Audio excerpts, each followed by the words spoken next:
I'm going to introduce Robin, and I think a lot of you probably have met Robin before.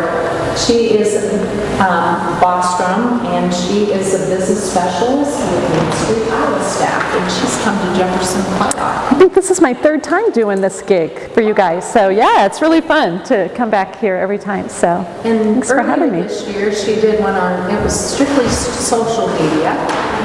So this is just like another new twist on this one, so Yeah. thank you very much. Okay, great. Well, thanks everybody. So we're going to talk tonight a little bit about marketing for small business.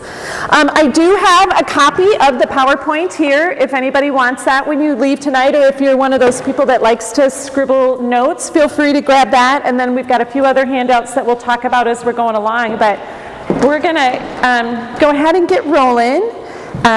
Yeah, if you just want to, maybe you want to pass those out, Peg, thanks. Because I'm guessing, I hear tonight the Boy Scouts are coming in after us and they're going to start setting up tents in here, so we're going to try to get out of here so that my tent setting up skills are not really good. So, what is marketing? When you're a small business, what does that mean? Is it your advertising? Is it, so these are just kind of, just a whole mismatch of words that we sometimes refer to marketing across the board. So it can be what you do in the newspaper. It can be press releases to the newspaper. It can be advertising that you purchase in the newspaper. Same thing with radio. You can do ads on radio. You can do spots or public service announcements, all those sorts of things. Social media has now become a huge part of marketing and should be something you consider as a small business owner. And we'll get more in depth to that.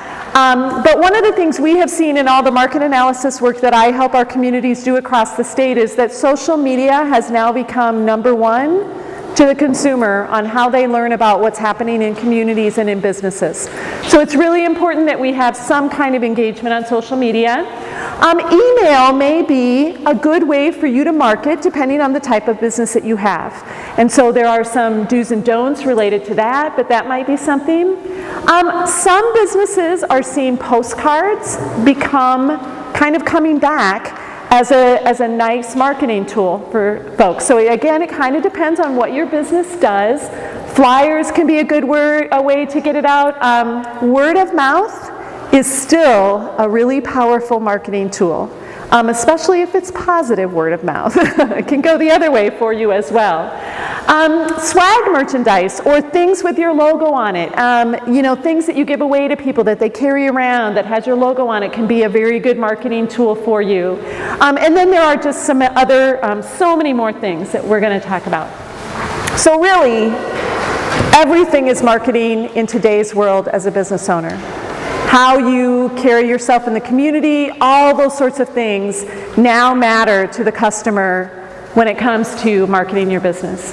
And the key is connecting with your customer where they are.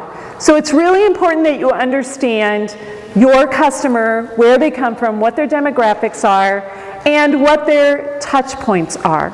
So there is another handout out down here that talks about customer touch points. And if you're not familiar with that term, what that really talks about is the customer touch point is any moment when the customer comes in to contact with your brand.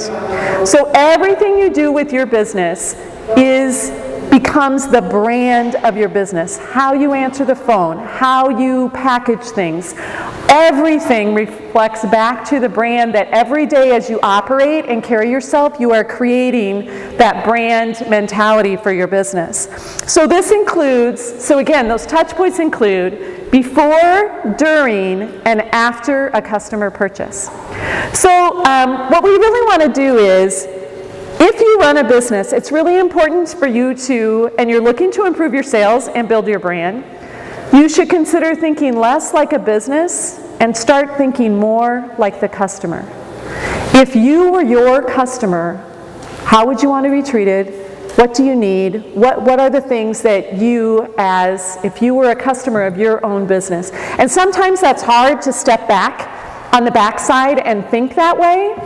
But really important to do that, because what we are seeing now is, and As a previous business owner, I would go to seminars that my supplier would put on, and they used to always tell us the customer's always right, the customer's always right, the customer's always right. Well, when you're a business owner, you learn sometimes that no, the customer's not always right sometimes, but how do you work around that? So what we are learning now is that with all the technology and the instant gratification that customers have, is that the customers really want to have an experience and they want to be engaged with you. So I kind of feel like we went through this period where we did a lot of self-serve things and everybody thought, oh, that was going to be the next thing. But I don't know about you, but even when I go to the places where I can do checkout by myself, I don't like it. I want somebody to take care of me. So again, trying to think more like if you were a customer in your business, what would make the experience really, really good? And so there is another handout here that I encourage you to grab before you leave that kind of talks more about touch points. I could talk about touch points all by itself, but there's just a little handout. So I just wanted to kind of, how many of you have heard that term before, touch points? Okay, so good. Sometimes I get places and people are like, what are you talking about? But anyway, what we're finding now is that it's really important to connect with your customer. Because the other thing that's happened with all the technology is that we as customers sometimes are not connected. We go on, we order online and nobody really takes care of us. And so making sure that you know who your customer is and where they are so that you can communicate with them. So here are just some economic forecast numbers from the National Retail Federation. And a lot of what I have in my presentation kind of relates back to brick and mortar type businesses. And I know we have folks here who are maybe not retail, but some of this might translate over to you as well. In 2017, retail sales actually grew 3.9%. And they project that there would be an increase in 2018. So these were some numbers that we saw earlier in the year, that retail sales were still projected to increase anywhere from 3.8 to 4.4%. So I know we all hear, well, online, that's where everybody's going. Not necessarily the case. However, online sales are expected to increase at a higher percentage than retail brick and mortar. So it is a factor. And the latest update that we had, the March sales increased 5%, which was higher than expected. So customer confidence is coming back, all that sort of thing. So some good stats there and some good numbers. And then online shopping. As I said, a lot of people say, well, we can't compete with online anymore. We can't compete with online anymore. But here's the reality. As of 2017, online retail sales only accounted for 8.9% of total retail sales. So yes, some of us like to shop online, but we still like that experience of coming in a store, seeing things, and working with a business on one-to-one, not doing everything online. So I found that to be a pretty interesting statistic. And here are just some few more things about online shopping. 79% of customers purchase half or less of their items online. So we're doing some, but we're not doing everything online. And even with the focus on digital and mobile channels, physical retail still remains an important touch point for customers. So like I said, customers still want to go, see, feel, touch. For many of us, that is still an important consideration. However, as a small retailer, if you can add online in some instance for your customers, you compete and get a part of that online market. It doesn't mean that you have to be Amazon and have a huge warehouse. There are lots of ways that you can engage with your customers in an online fashion and capture some of that. So what are the influences that are influencing our customers right now? Social media, I said, is a huge one. I mean, we all are on our phones every day. It's how usually, I will tell you, my son is 30. And if his phone ever dies, life will be over for him. Everything for him, researching everything. And he still is a shopper that likes to go to stores and he still likes to go those sort of things. But he researches everything via his mobile device before he makes a purchase. And I think we are going to see more and more and more of that. And so again, Amazon is another influence. A lot of people can go there. One of the interesting things we've learned through our market analysis study, and when we do that, we survey customers in the communities that we work in, and we ask them, you know, what media channels are you on? What are the influences? Pinterest has come up pretty high on our record the last 4 to 5 years. And what's interesting is that, and so when that started to show up on our surveys, as a business specialist, they said to me, well, Robin, you need to figure out, you know, what is this thing and why are people doing that? So I've been reading a lot of surveys and studies and things that have been done about many of the different social media channels. The thing that's very interesting that I find about Pinterest is it's where people go to get ideas. And if you have a Pinterest account like I do, it is where my husband thinks it's just where I create projects for him to do on the weekend. And part of that is true. But one of the interesting things that we're seeing is that people are going to Pinterest to get their idea, and then that drives what they purchase and what they do. So for example, right now, we're already behind the curve for holiday because all the holiday people have already been on Pinterest since July. And they've already decided what are the cool things, here's the cool gifts. But it's where they get ideas, and then when they like the idea, it drives them to make the purchase. Harvard did a study that showed that if a customer lands in your store or on your website from Pinterest versus Facebook, they will on the average spend $100 more. So it is one of those areas where it's not just about ideas and craft projects for the weekends anymore. So it's a pretty interesting thing, and so we've really been watching that. But here are some of the other places that our consumer influences come from. How many of you watch the Food Network and buy food and ingredients that you never would have bought before because you didn't even know they existed? I am in that category, like, I didn't know you could do stuff with fondant and it would look cool, and I didn't even know you could buy it. But, you know, HGTV, we're going to talk a little bit more about that. QVC. So there's just all this stuff out there for consumers to see now. And so how do you kind of get in front of them? But just think about all these channels and all the different things you see that even when I was young did not exist. Here are some other things that can drive a trend or something for a consumer. National headlines. Popular TV shows and celebrities, and we're going to talk a little bit more about that. Economic conditions and financial situations. That can be locally in your community, it can be statewide, it can be national, it can be, you know, if they tell us, oh, the economy is horrible, and we've heard that so much, and you know, the other thing is restaurants are terrible. Well, why is it that when you walk into a restaurant you have to wait 40 minutes for a table? It's not that we're all not going there, it's just the headlines are telling us this. The other trend that really is driving a lot of things is that available time to shop. When I was growing up, my mom didn't work. She was home all day with 6 kids. But we went to the store with her, we could go shopping with her, she could do that. We have so many double income families now that, and my husband and I are in that category. If you're not open after 5:30 at night, I can't get in your store. I go to the office at 7:30, I'm not off till 5, by the time I get back to town it's 5:30 and you're not open.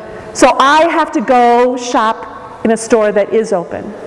So again, we've got to get our retailers and our folks to remember that you have to be available when the consumer is, and that's part of what's driving so much online shopping, is because if we can't get in your store, we're going wherever we can to find it, to fill the need that we have. And again, but the other thing that we're seeing is, with both spouses working, in many cases, they have more disposable income to spend. So we'll spend more for a product because we've got a little bit more to do so. And then ethical and environmental concerns. Different things that drive with ecology and environmental concerns can sometimes influence how we're going to spend our money on things. And a lot of our younger consumers are very driven by social change. So if a company does something good for the environment, they will shop more with that business because for them it feels like my money's doing something good.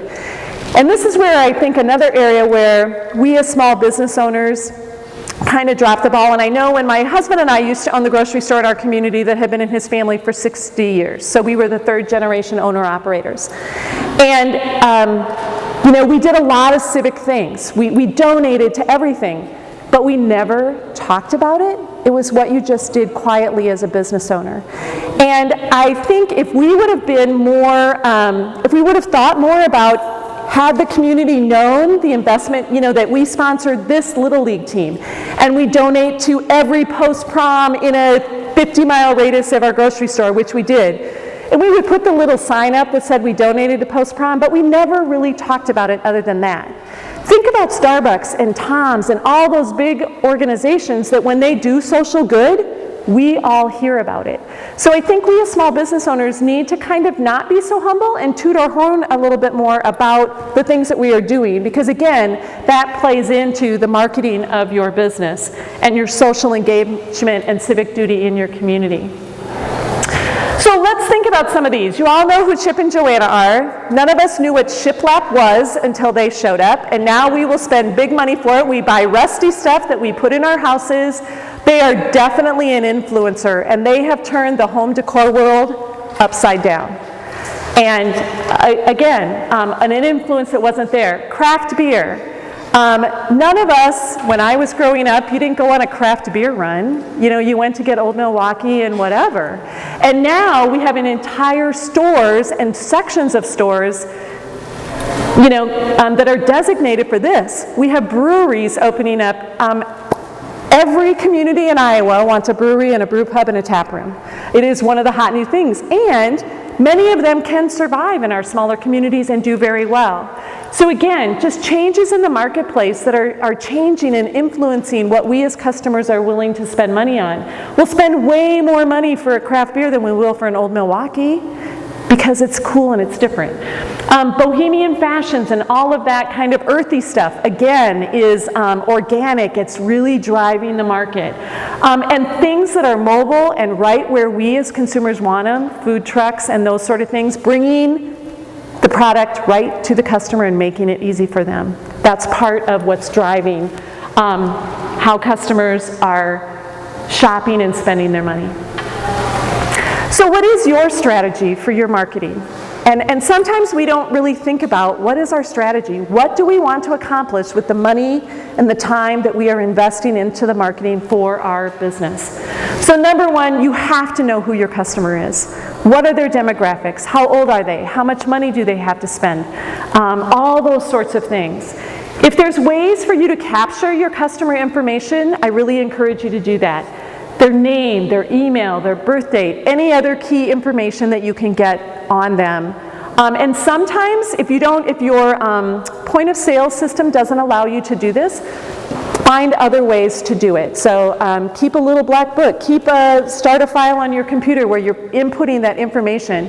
But really try to find and keep those stats and those key things that you can find to engage with your customer on a little bit more of a personal level without becoming a stalker. Okay, there's a fine line there, but you know, how can you do that? And then again, what is the lifetime value of your customer? How long will your customer be with you? How many times do they come back to make a purchase? Because that should be driving the decisions and the things that you are doing for marketing. So for me as a grocery store owner, I wanted my customers to come back to my store every week, especially my good customers. You know, that person who comes in and does all their grocery shopping with me and they spend $200 and every week I see them. And they don't care if it's on sale. They're not a cherry picker, which was a term we utilized in the grocery industry. So you're not coming and just buying the stuff that's on sale. You're my core customer. And I know what you like and all that sort of thing. And so, but think about that. What is the lifetime value of your customer? How many repeat sales do you get from that customer? Now, if I'm a car dealer, that time frame is very different than a grocery store owner because I'm going to buy my car and I might be that person that keeps my car until it dies, but I also might be that person who every 2 years, I'm going to trade in and get the newest model that's out there. So again, I have to know what is that repeat sale, what is that lifetime value of my customer, how frequently are they using my products and services, and then how do they change over time? Because again, things are changing and are a little different depending on whatever industry you may be. And then, how and where do you get new customers? So really ask yourself that question, where do my new customers come from? You know, if I'm in my instance, another business that I had is that I had a dance studio when I taught dance. So my new customers were either word of mouth from other parents who already had kids in my program, or when the new little sister was born. When she turned 3, I might get her in dance because I have her older sister. So again, I kind of understood where do my customers come from, and that should be driving the communications and the messaging that you're doing for your business. So, what is your strategy? Because marketing is expensive, it takes time and effort, and you really want to have a targeted approach, not this sort of thing where you're just, well, let's try this, and let's try this, and let's try this. So you really need to kind of focus and have a strategy so that your money and your time and effort is going to get you the biggest bang and the biggest kickback for the money that you're investing. But again, I can't state this enough, consumer focus your marketing. You need to be focusing on who your customers are, and even who you want, who is your ideal customer. They may not be your customers now, but have some thought to, if I could have the ideal customer, this is the kind of person this is the kind of customer I would want. And then think about how you're crafting your message and everything that you're talking about to drive that sort of customer to your business. So we're just going to talk about some strategies that are out there right now. So again, excellent customer service should be a part, and I really shouldn't have the word should in there. Excellent customer service has to be a part of your strategy. As small independent businesses, we can't compete with the big guys, but this is the one area that we can. We have to be better than them at customer service. So define what you want your customers to say about you. When they walk out of your business or when they've done something with you, whatever type of business you have, and they are going to talk to somebody else, what do you want them to say? You want them to say, wow, this person was fabulous, the service was great, all those good things. So, but think about, what do you want them to say about you? And this helps create your business's unique culture. This states, I am this kind of business. And again, it's what makes you stand out from the competition. And when I had my dance studio, parents would say, wow, Robin just goes above and beyond. But I did all sorts of little things, like if you came to class and you had a birthday, I knew all those things about my kids, that I could make it really, really personal for them. And that's what helped me stand out from anybody else in the arena. So now we're going to just kind of talk about some low budget marketing ideas, and I am a firm believer in if you can do it on the cheap, great, as long as it's good quality, because there are a lot of things that we can do. So again, you need to connect with your customers where they are, and as I mentioned previously, social media is now the #1 way that consumers are telling us they find out about what's going on in a community and in a business. So if you are not engaged on social media yet, I really encourage you to do that. What we find in our survey work across the state is that Facebook is #1, Pinterest is #2, YouTube is #3, but we have 2 new ones that are quickly rising. Instagram, especially for very visual businesses, Instagram is really on the rise. And in some of the survey work we just did this summer, Snapchat is coming up. And I must admit, I do not have an account. I don't know much about Snapchat, but it has shown up on several of our surveys as a way, especially with a little bit of a younger demographic. So if that's kind of where your customer base might be, you might need to learn a little something about Snapchat. Local newspapers in some locations are still very strong. And Peg, I'm trying to remember when we did the survey stuff here, I believe your newspaper was relatively high. So again, in different communities, we see that a newspaper can be number 2 or number 3. So again, find out exactly what, and I was going to pull your file before I came today, and I forgot to do that. I apologize. But again, you need to know what are the strong in your markets. In some communities, if they have a good local radio station, we see that being pretty high as well, too. But social media overwhelmingly is number 1 in every community, and it doesn't matter the size of the community. We're seeing it in every community. So again, you need to know where your customers are and what platforms they are on, so you can be where they are. It's really important that we as businesses now start to talk about our businesses and that we create what we call content. So this is information that talks about things related to your business. So we're really encouraging people to kind of start to create this file of content that talks about your business, your industry, things related to the work that you do. So what are the top 10 reasons? So these are just some lists that I would encourage you to start to create if you haven't thought about this yet. So what are the top 10 reasons for somebody to do business with you? So when I owned my grocery store, if I was thinking about this back then, I would have said, well, we have carry-out service. We're going to take your groceries right to your car, and there's no charge. We offer all kinds of one-stop services. So you can come in here, you can drop off your dry cleaning, and you can get this, and you can get this. We had an awesome bakery department with decorated cakes that were out of this world. You could bring in a picture, even before you could scan a picture and put a photo in frosting, my bakery staff could draw that picture with frosting. They were artists at it. They made stuff out of frosting I didn't even know you could make out of frosting. So that would have been on my top 10 list of you don't have to stand in line for a long time. We have the best roasted chicken in town. So whatever those things are, try to think back and think, for my business, these are the top 10 reasons that you would do business with me. What are some best practices in your industry? If you are a real estate agent, what are some of the best practices that happen in your industry? Are those things that you can incorporate? Are there ways to use your products? So we see so much on social media and online, here are hacks, different ways that you can use products. So think about the things that you sell or the products that you offer. What are some good ways that I as a customer may not think about how I might use that product? So something that's unique.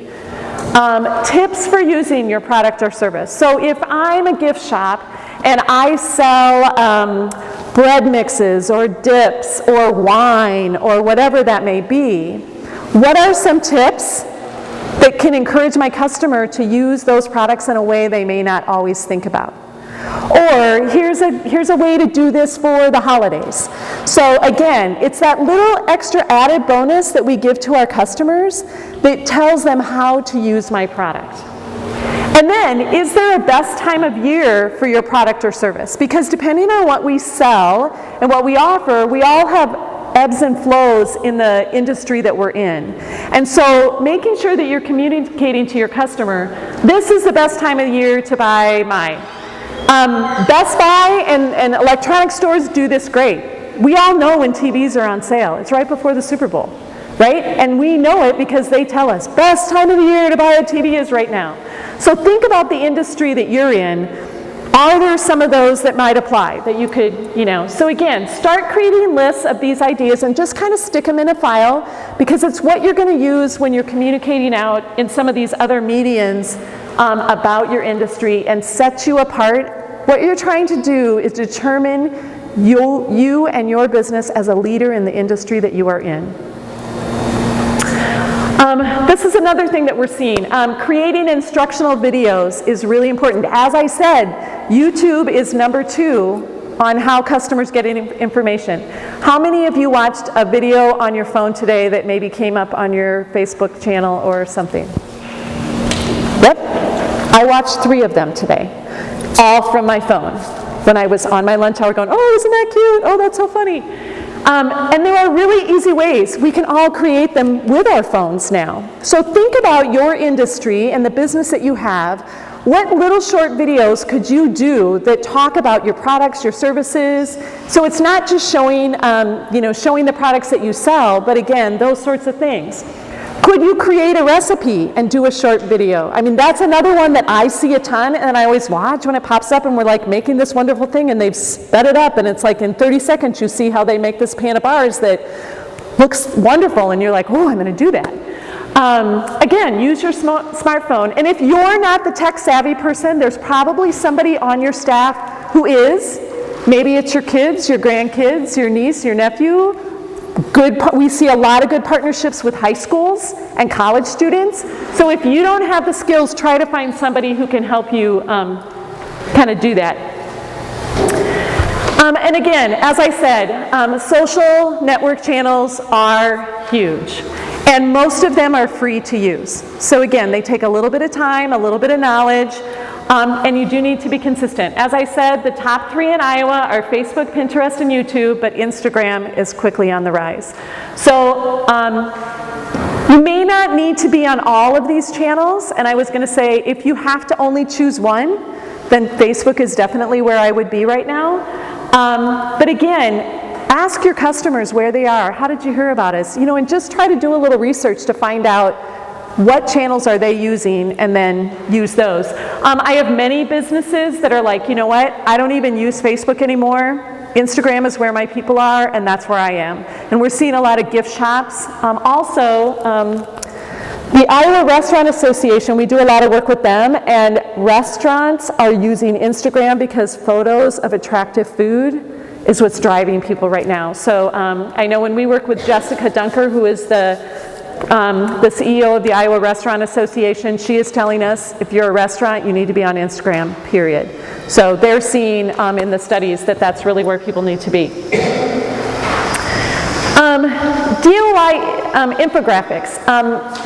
There are many online programs, and I love this one. So this was, sometimes a picture is worth 1,000 words. So we as shoppers, again, we're seeing a lot of information. We're undulated every day. So the quicker, faster way I can see something.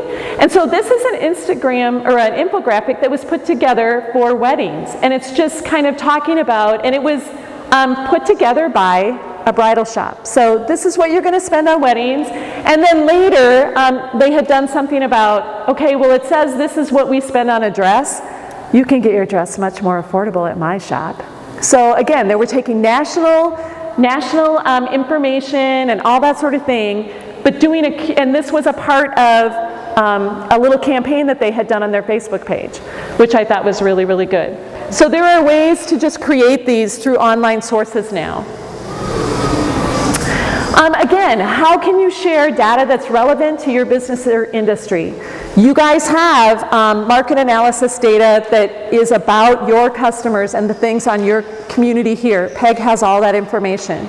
So there's sometimes ways to pull out some of that. We know in there, in your marketing, it will tell you in the survey work that we did here what people are looking for, what they wish was here. And so is there a way that you can include that information? US Census information, again, is demographics about your community. National health studies or news stories. So for example, when it is, we were just working in the community of DeWitt, which is in Clinton County, about a month ago. And we were there in October, which October is National Breast Cancer Awareness Month. In their downtown district, every one of their businesses had decided to do some kind of a display or something related to breast cancer. So every window had something pink in it, even in the men's clothing store. So the banks had done pink, some kind of funky pink flowers that they made out of crepe paper that were in their windows. And it just was, the entire community was promoting their products that had some kind of pink in it, but they were tying into a national campaign. So they were riding the shirt tails of this national campaign that they really didn't have to create. They were just tying everything together. And you can do that the same with your business. So think about national campaigns and calendars and events that happen, and how can you ride that shirt tail, especially if it relates to the industry that you're in. But even if it doesn't, So things like that. Local survey outcomes. So again, you guys have done some good survey work here and you have that data. How can some of that be used to market your business? Local stories. And then again, if you're borrowing something from somebody else that isn't your content, that's okay. Make sure that it relates to your industry again. You don't want to just be sharing stories about crazy things that don't even relate back to you, but be sure to credit your sources. So the picture that you see here is actually a Facebook post from Onion Grove Mercantile, which is a little gift shop in Clarence, Iowa. It's our smallest Main Street community. And what she did is she wrote, they were talking about shop local, and so this is her neighboring business 2 doors down. But she's talking about what they had done and that they were shopkeepers and that they were helping to make some things that she was selling in her store. So again, it's a local news story, but she's communicating back and forth and educating her customers about a neighboring business, but how you can shop local and what we're doing as business people together to support each other. I thought it was really, really good. Can you develop a customer referral program? Can you give customers, your current customers, a kickback? And can you offer a discount if they refer somebody to your business? We all trust the referrals from our friends and family more so than any ad we will ever read. So if I say to you, go to the quilt shop in this community, it's fabulous, and I did spend some money there before I came here today, but I'm going to go back and say to somebody, but is there a way that you can offer your customers and tell them, if you refer somebody here, we're going to give you this.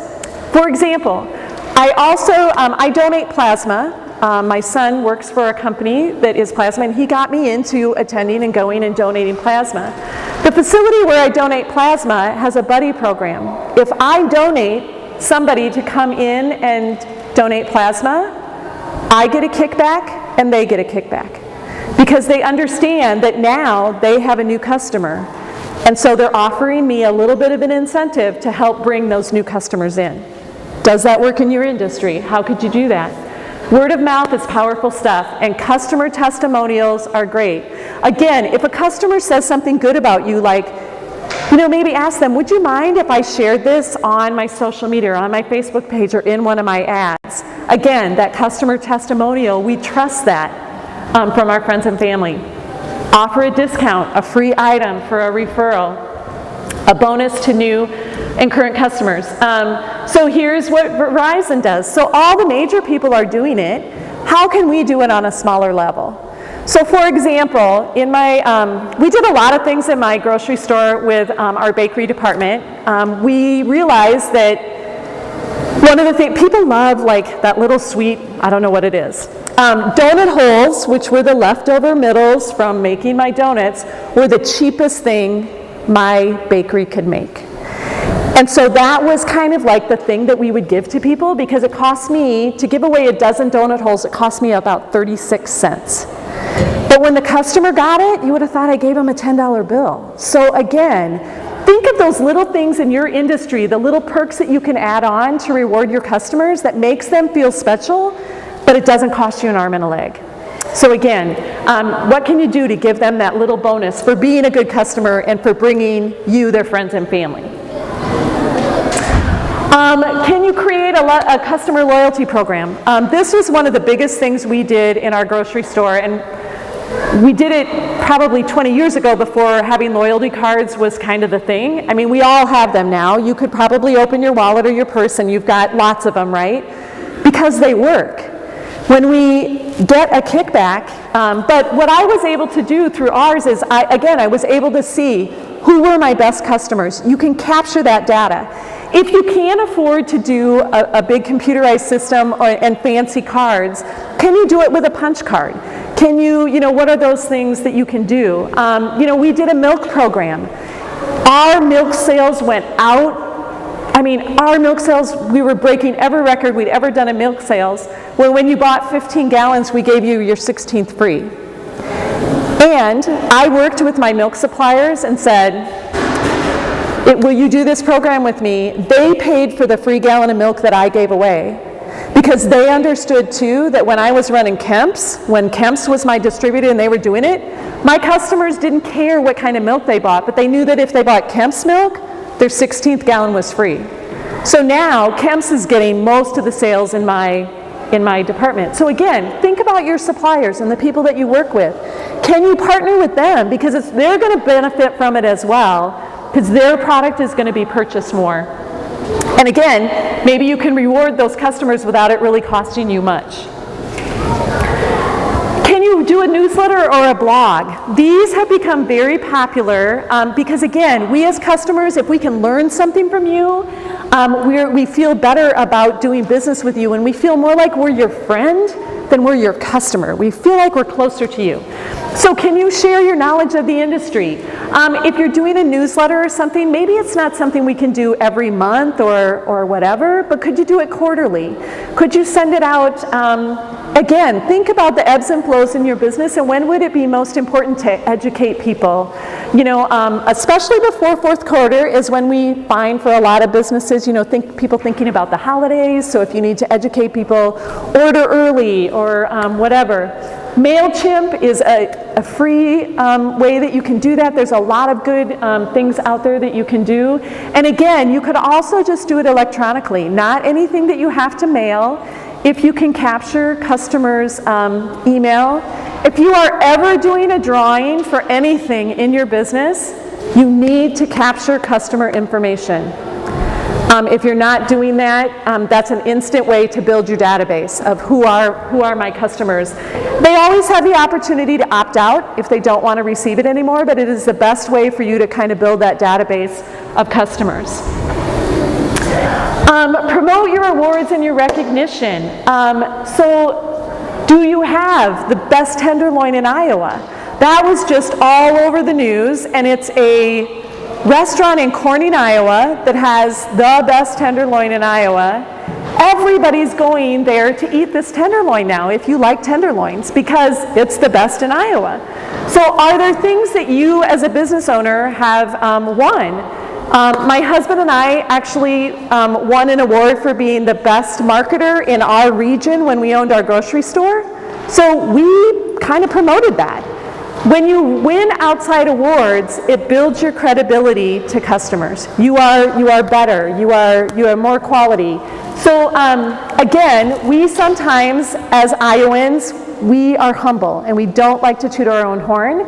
But I think there comes a point where we need to. So if there's anything that you've won, if this is another, the picture in the bottom is, Champs Again. So it's a sports bar, and they're promoting not necessarily what they've won, but the local champion team in their community. So again, but their support of them builds credibility for that they are supporting something. So if you've won an award, and of course, if you've ever competed in our Open for Business contest in the upper right-hand corner, we give you a big trophy to put in your business because we want people to say, how did you win that? So toot your horn a little bit. Use business cards. If you are a business owner, you should always have your business cards with you. You should not be shameless about giving them out to everybody. But another kind of flip on that is can you collect business cards in your business? So lots of restaurants do this. If you come in and you drop your business card in, they may give away one free lunch a week or a month or whatever it may be. But they also got this whole bowl full of customers. So again, this is where you get the information for the customers and how to contact you. They just gave you their email, their address, and their phone number probably. So you can start to build that database of people that you're going to send your newsletter to and going to invite them to follow your blog and whatever that may be. And again, if you're doing a contest, create that. And when you send out, even if you're only going to don't just contact the winner. Send the email to everybody and saying, thank you for entering our contest. Sorry that you didn't win this time. Here's our winner, but would you be interested in signing up for our newsletter or this? Again, you give them the opportunity to opt out, but you also have just captured a bunch of information, and you might be able to create people to, again, become customers down the road.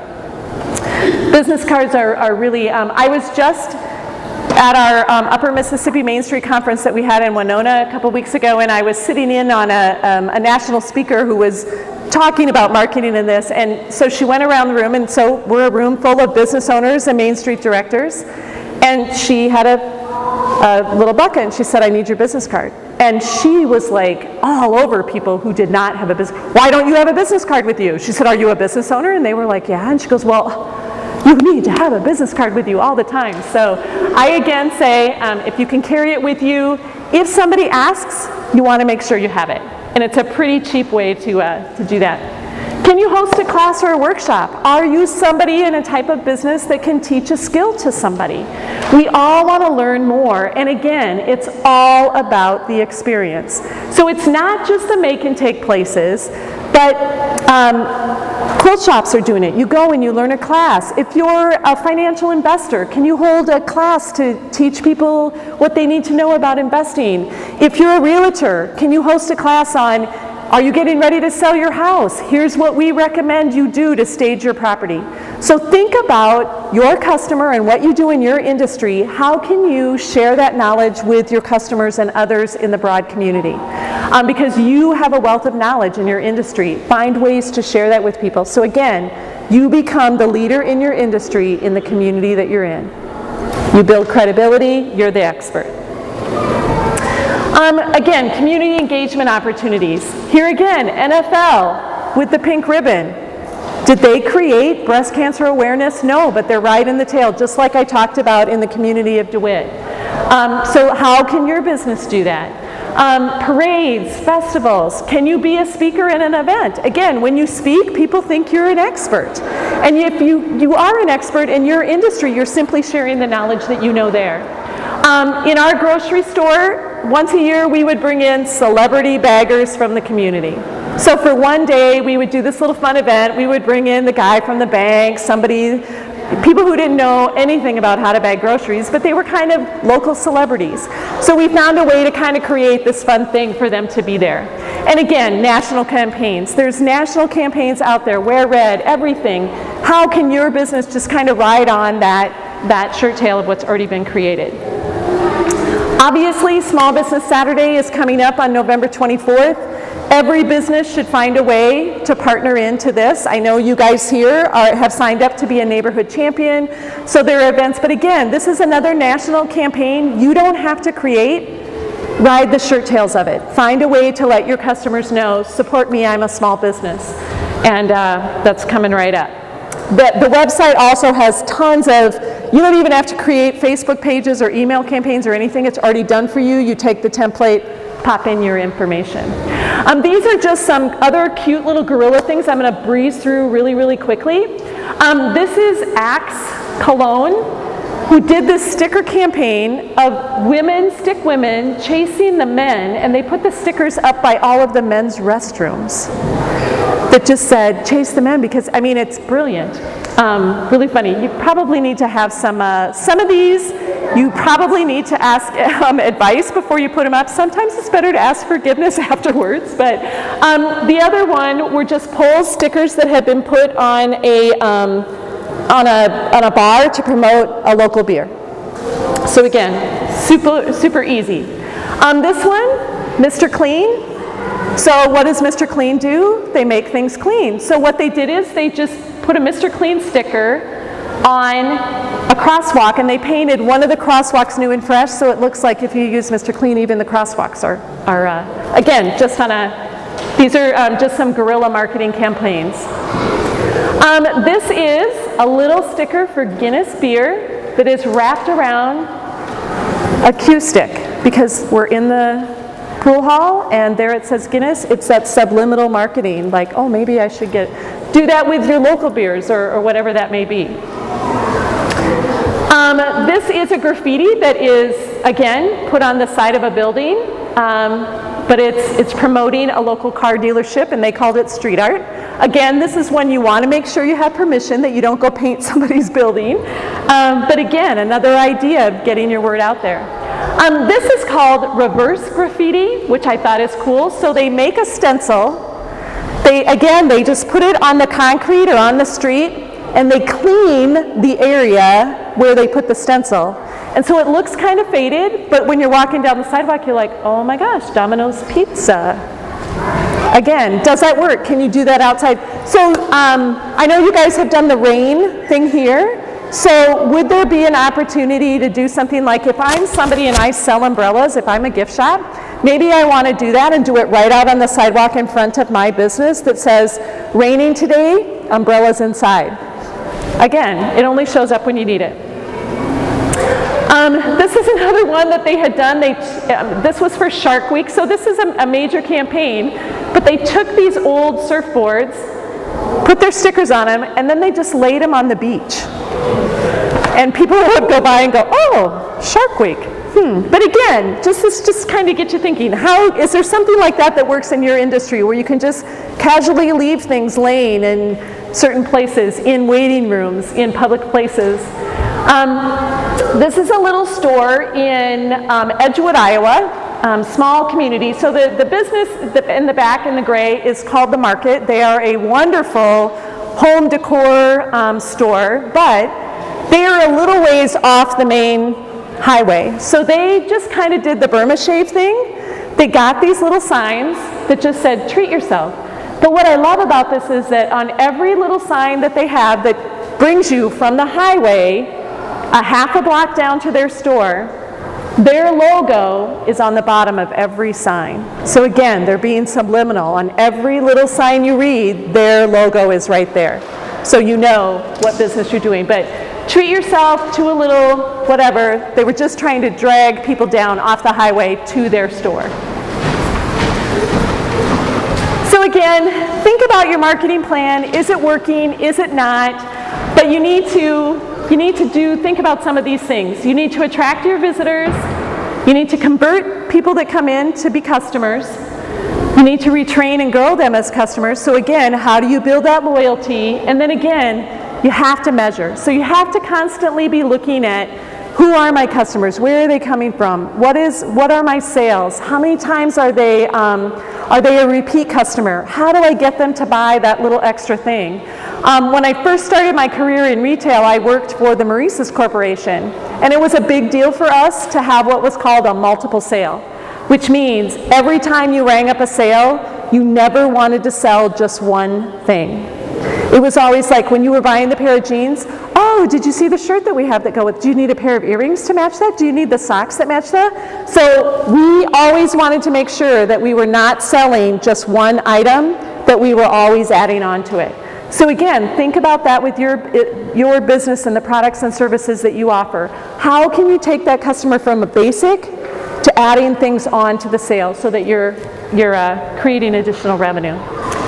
So any good ideas that are in the thing? It looks like the scouts are ready to come put up tents. So we knew they were coming and we were kind of backed up right next to them. But thank you all for being here tonight. I will send this to Peg electronically as well so that she has it. But you guys have the copies there if you're looking for anything like that. Great. Thanks, everybody.